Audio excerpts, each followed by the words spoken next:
Good morning. On the bank again. Got here on the 27th of December, day after Boxing Day. That was yesterday. It's now the morning after the first night. I'm going to do a few days here. Booked up a few days, so yeah, we'll see how it goes. It's 8:30 in the morning on the second day. First day yesterday, I got here about lunchtime. Wasn't fishing till it was dark, really, because it's a 60-acre lake, so I was just out walking around, checking out the lake, working out where some clear spots were out in the lake, etc. Having a chat with some of the locals who fish it, getting a bit of an idea of the place. It was quite a cold night last night. I was alright, but it was quite cold. The wind was not straight easterly, it was sort of northeasterly yesterday.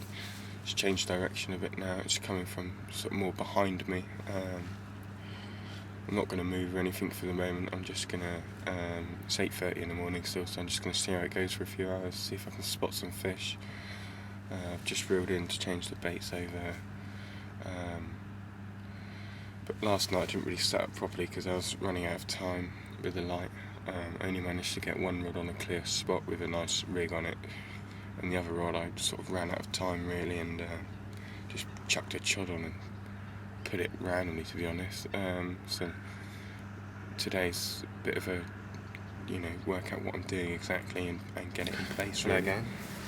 Right, I'm just going to show you one thing which I've been doing today for this whole session. Give it a little map here, look. Map of the lake, which is quite handy, I suppose. This is where I am, peg 31,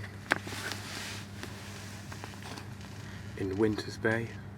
I'm fishing here because all this area of the lake here, sort of the head of the lake, is almost unfishable because there's 3 foot of water, and it's covering all the pegs, etc. And to bivvy up, you've got no chance. I fish Winters Bay and Summers Bay and Winters Bay. Summers Bay is very shallow. I think there is one person fishing in it, but it's not very deep there. I think the head of the fish are going to be in Winters Bay. There's one area called the Channel here, which is pretty much where I'm fishing. It's quite a good little spot, I've been told. There's one person down in this bottom corner, in No Carp corner. Although it looked very, very carpy yesterday, it's very thick weed there. It was in that peg anyway, so it's not like I could fish it. But I'm going to have a little walk around at some point again today and just sort of double check, see if I can find any fish. I haven't seen anything at all since I've been here. But what I'm doing is I'm using this map, and this one I've made up. It's just a rough diagram of my swim. What it does is it helps me remember where I'm fishing. So at the start of my session, and I'm going to do a bit more today because it got dark quite quickly yesterday, I'm casting around to see if I can find some clear areas in the weed, and as soon as I found those clear spots, I'll mark them on my map. So this is where I'm in my swim here. These points here are where sort of the marginal bushes extend out to, so I can see this is sort of my casting area from here and up that same direction there. It's back to front on here because of the camera, but this is actually the right hand side of my swim, and I've got one really close in, about 30 yards out. It's about 8 foot of water, so I've just made a note of that on there. So I've made a note on there that that's 30 yards, it's 8 foot of water, and it's a clear spot. And that means that if I switch and swap throughout the day, if I change pegs or do whatever, and I do come back to this spot, I know exactly where I can cast to. I know where that clear spot is, I know how deep it is, and it just gives me an idea of how I'm fishing really. And what I'm going to do this morning is I'm going to do the same for my left-hand rod as well. And I didn't really have a chance to find. I only found one clear spot yesterday, so I'll have to do this a bit more work again this morning. See if I can find another spot. Last night I literally just chucked a chod out just because I ran out of time, so I'm still fishing, but not as how I'd hope, still pick up a bite. But yeah, I'll do that today. I'll find another spot, I'll mark it on there. And what I might even do is, if I find any other swims that I really like today, I might reel in my gear for an hour or so, head over there and just do the same over there. See if I can find some spots over there, and if I feel it's a bit more appetising, a bit more carpy, then I might move over. But then at least I've got a few ideas on pen and on paper of what the score is, and it means that in future, if I come back to this lake again, and if I've had a good session on this swim and I've caught a fish off one of these spots, I know exactly where it is next time I fish it. So this is a little, I wouldn't say it's a bit of a tip, I suppose. If you don't do it, I'd get on it because it's really handy. I don't do it all the time. My local ponds and stuff like that, maybe smaller lakes, you can remember them. I've fished it a few times, so I can remember them. But a lake like this, which I won't visit that often, it's a really good idea to keep notes. Yeah, there we go. Get on it.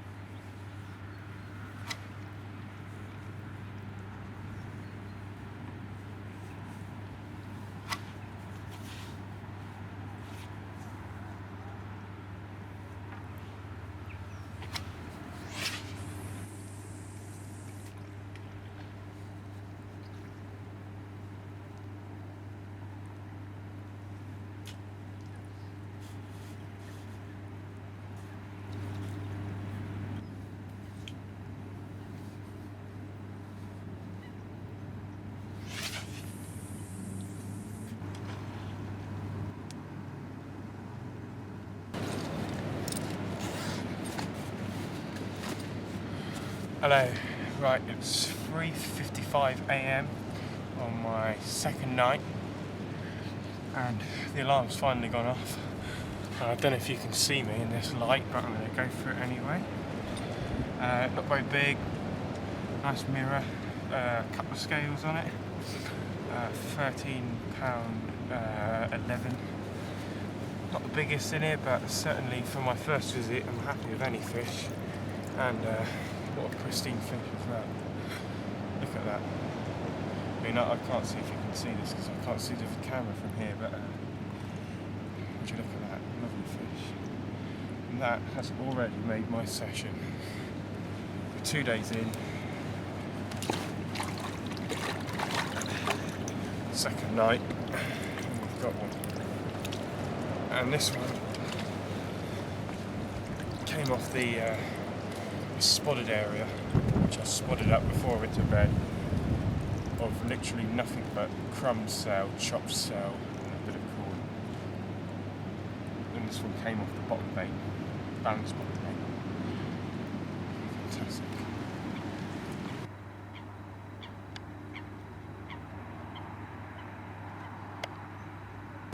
Well, hello again.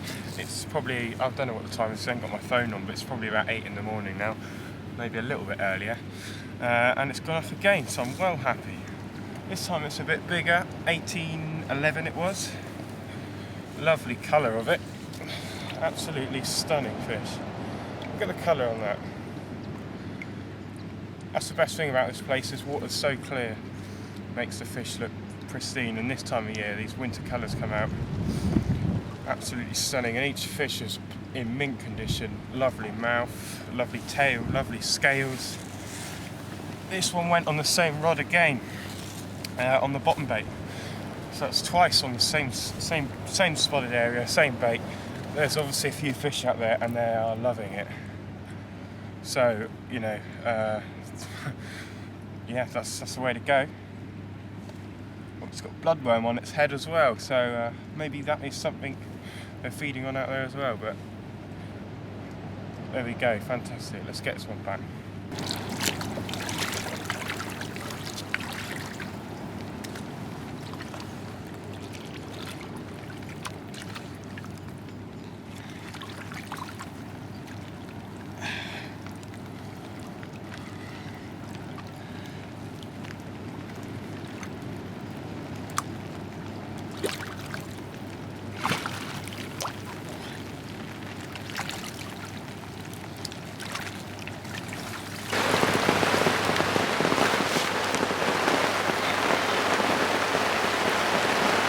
Well, we had a clear spot in the weather, so I thought I'd take the opportunity to rebait. Within minutes it's turned around again. It's now probably the heaviest rain it's been since I've been here.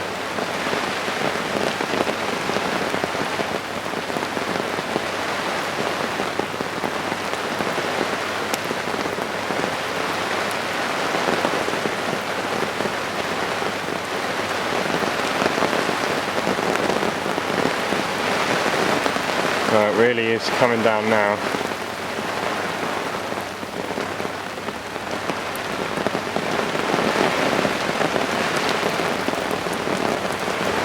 Right, caught in the act. I was making a cup of tea this morning and a little creature ran in to say hello and ran straight back out again. Just grabbed a bucket to make up a spod mix and he's in the bucket. I think he likes sweet corn. Look at that.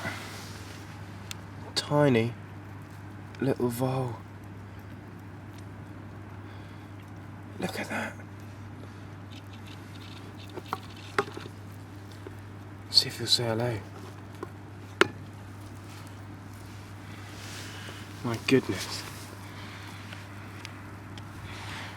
Ah! Fallen in the bucket. Such a tiny little thing. Little baby vole. Might be an adult actually, I don't know how big they get. Come on lad, say hello again. Look at that. Talk about being tame. But he's had a nice little nibble on some of that food. Some lovely pellet. He's having a little nibble now. Might keep him as a pet.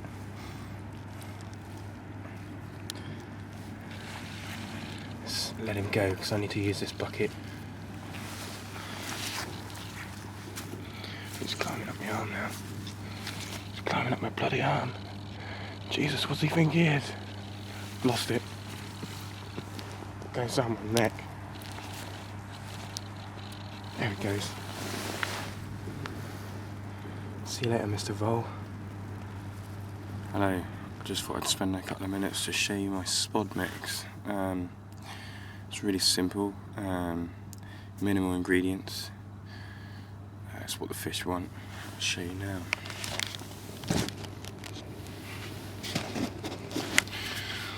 Right, main ingredient is boilies.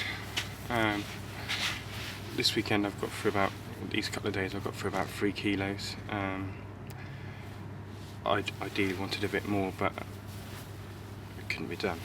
Anyway, this is what I've got. I've got different sizes. I've got my 10 mils in there, which have been working really well this season. And I've also got some 15 mils as well. The 15 mils what I'm using as my hook bait, and the 10 mils are just sort of free offerings. This season I've actually been using the 10 mils on my hook, but today I chose not to, just because I wanted them to be able to see the bait a bit more easier in the weed. I wanted it to stand out a bit more, simple as that. But the 10 mils have been working really well for me. But then, so these 15 mils, as we can tell, because I've already had 2 fish. Hopefully we get a few more. Now I'm not putting any whole boilies in the spod mix because I'm using my throwing stick to get some of them out. Just scattered around, get them digging around, get them hunting the food that they need. But what I am doing is crushing loads up. And then that will give me all sorts of shapes and sizes of chops in the mix.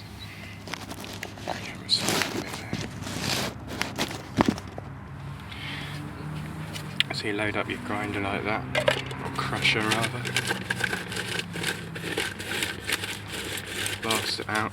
If I just do it a little bit like that, and I'll show you what I've got there. I've got all different sizes. There's a few whole ones in there, there's a few halves, there's lots of chopped. If I just put it back, what you can see I'm left with at the bottom is dust. So doing that, I'm getting lots of different shapes and sizes, and it's the small particles will give off a lot of scent, more surface area, more smell, and the larger particles will give them something to feed on. But by just keeping it small particles in there, reasonably small particles, and just a few larger baits around the area, it means that I'm not going to be filling them up on swad mix. They're still going to be after food. All it's going to do is piss them off, make them want more food. That's the theory anyway. So what I'm doing is I'm just getting loads of that involved. I'm probably going to put about 1 kilo of boilies in there, all different shapes and sizes. Well, maybe not quite 1 kilo, maybe 800 grams. And then the rest of it will go out. 200 grams of boilies is in whole baits just in the area. Now, once I've put a few boilies in now, I'm going to add a few more in there as well. I'm just going to simply add in a couple of other ingredients. I like to get my whole bits in first. Got a load of pellet here, low oil pellet. They actually require you on this lake to use low oil pellet, but as it's the winter, that's what I've brought along anyway. So I'm not feeding them up too much with the pellet, but because I've got minimal bait, that's why I'm using it really. So I might just I'll probably put 2 handfuls of that in, along with the kilo or so of boilie, so you can see the ratio of bait I'm using. And I'll mix that up. I will be getting some more boilie in there in a minute. I'm not doing that now, just showing you really what I'm doing.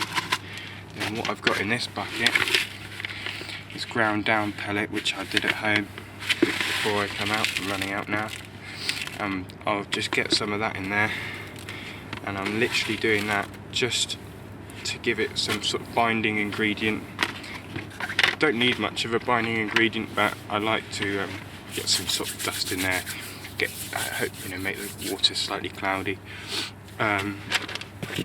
So the pellet and the boilies and the dust is my main ingredient there. And there's one more thing I'll probably do to this, and that is get some liquid flavouring in there. This here is actually the hook bait enhancer, like the glug, rather than the sort of ground bait mix additive. It's a bit more expensive, really thick. I mean, I wouldn't normally use this, but it's all I've got. But it seems to just give it a punch. Now, I'm not going to put too much of that in there because it's really strong, because I'll add a bit of water in there as well. So I'll just do a little bit like that.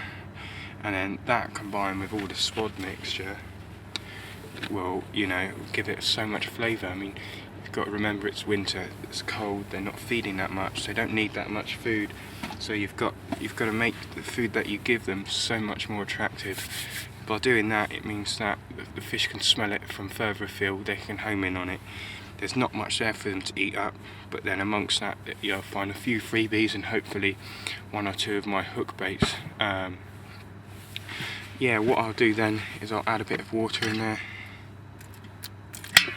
Not much, just a bit of liquid just to mix it up a bit. Give that a good swirl. Let's get some more of these boilies in there just to show you what it would look like after. Right, there we go. I've added some more boilies in there. Although it doesn't look like 1 kilo, you've got to remember it's all crushed up. There you go, I'll show you the boilie bag. What I've done is I've left a few left in there, and I'll use some of those to catapult, or use a throwing stick to spit around the area, but also I'm keeping the majority of that for my stick mixes, because my stick mixes combine the ingredients of that is just boilies chopped, crushed down to a powder, and a little bit of that pellet dust as well, and that's been working really well. So it's not really a mouthful of food which they're getting when my PVA bag melts. or stick rather. It's just a highly attractive scent in the water, maybe a bit of a cloud around the hook bait, which is what I need. So although I've got my spod mix going out, it means that directly where my hook bait's going to be is also that little bit of dust. I'm fishing clipped up, so my the rods are bang on the spod spots anyway, in a little sort of metre clear spot in the weed out there. But I just want to do that as an extra. Now that's the mix there, look. So it's full of lovely bits. It's got a few pellets in there. It's got a few whole boilies, a few crushed boilies, the powder, and it absolutely stinks. Really sweet, really lovely. And there's probably about a kilo in there, maybe a bit more with the pellet to go out now. And that's going to be my last bit of bait. That's going to be my last bit of bait now, and it's about 12 o'clock now, and I've got till tomorrow morning, till about 9-10 o'clock tomorrow morning.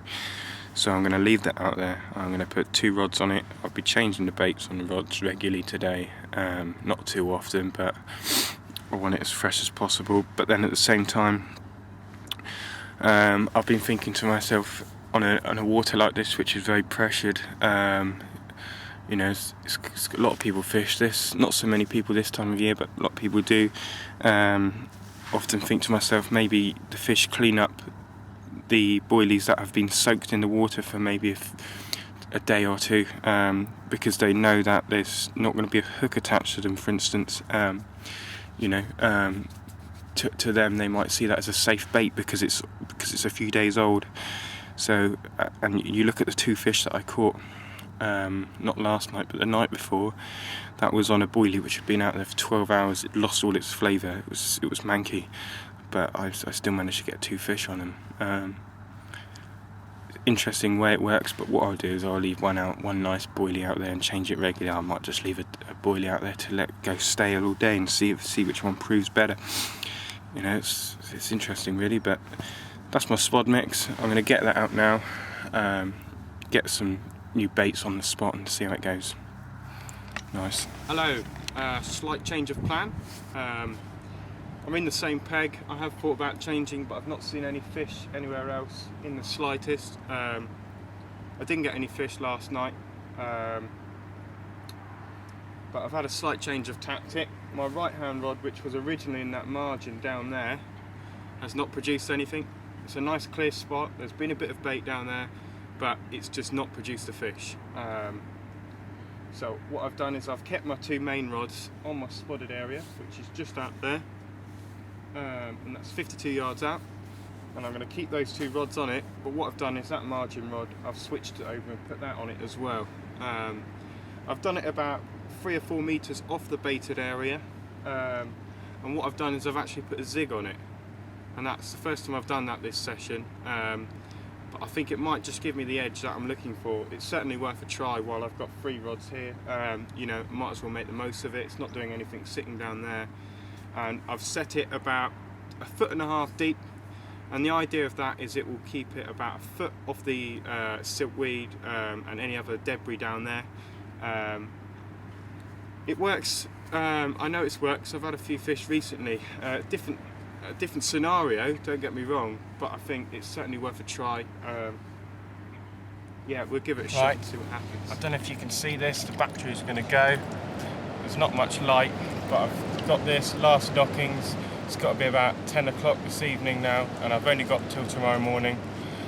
And I'm so chuffed with this one. It's fantastic colours on it. Look at that, proper scales. Lovely fish. Let's spin around, you can have a look at the other side. 15 on the nose. Fantastic. What a way to finish a session. And there's still time for some more.